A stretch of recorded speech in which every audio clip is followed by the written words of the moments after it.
Law 46. Never appear too perfect. Judgment.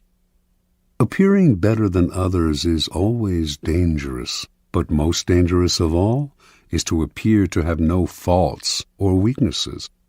Envy creates silent enemies. It is smart to occasionally display defects and admit to harmless vices in order to deflect envy and appear more human and approachable. Only gods and the dead can seem perfect with impunity. Transgression of the law. Joe Orton met Kenneth Halliwell at the Royal Academy of Dramatic Arts, London, in 1953, where both had enrolled as acting students.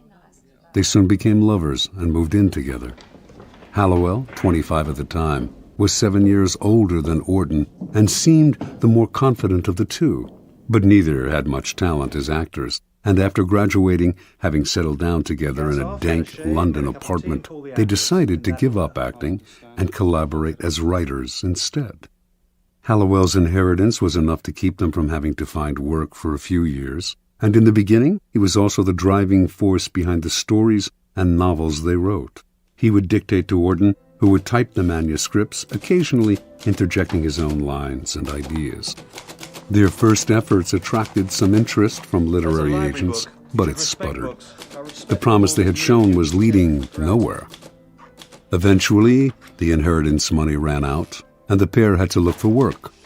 Their collaborations were less enthusiastic and less frequent. The future looked bleak.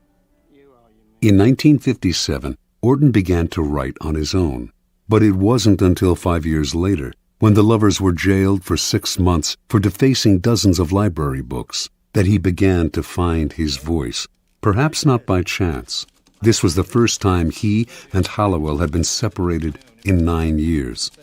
He came out of prison determined to express his contempt for English society in the form of theatrical farces. He and Halliwell moved back in together, but now the roles were reversed. Orton did the writing, while Halliwell put in comments and ideas.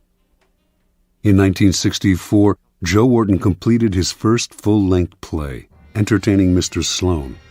The play made it to London's West End, where it received brilliant reviews. A great new writer had emerged from nowhere.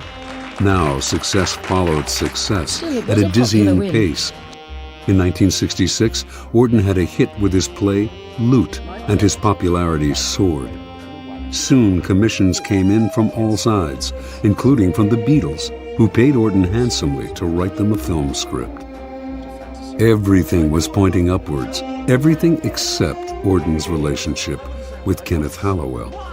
The pair still lived together, but as Orton grew successful, Halliwell began to deteriorate.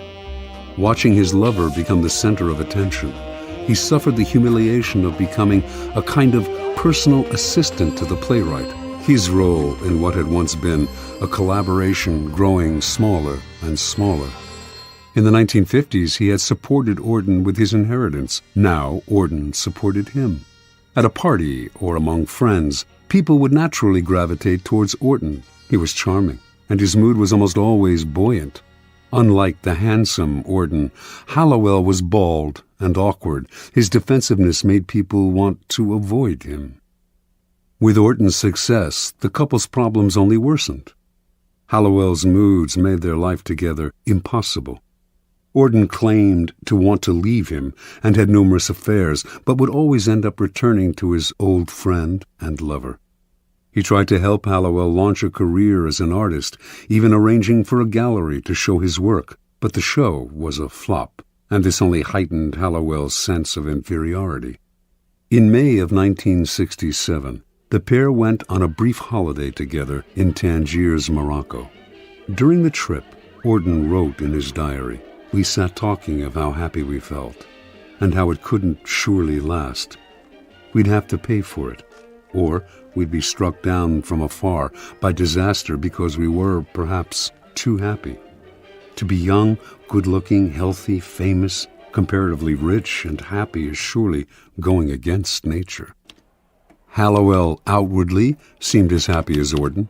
Inwardly, though, he was seething, And 2 months later, in the early morning of August 10th, 1967, just days after helping Orton put the finishing touches to the wicked farce, What the Butlers Saw, undoubtedly his masterpiece. You do everything better than me. You even sleep better than me.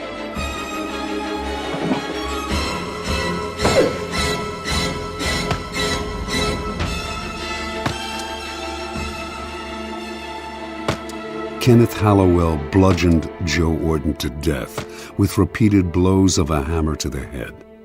He then took 21 sleeping pills and died himself, leaving behind a note that read, "If you read Orton's diary, all will be explained."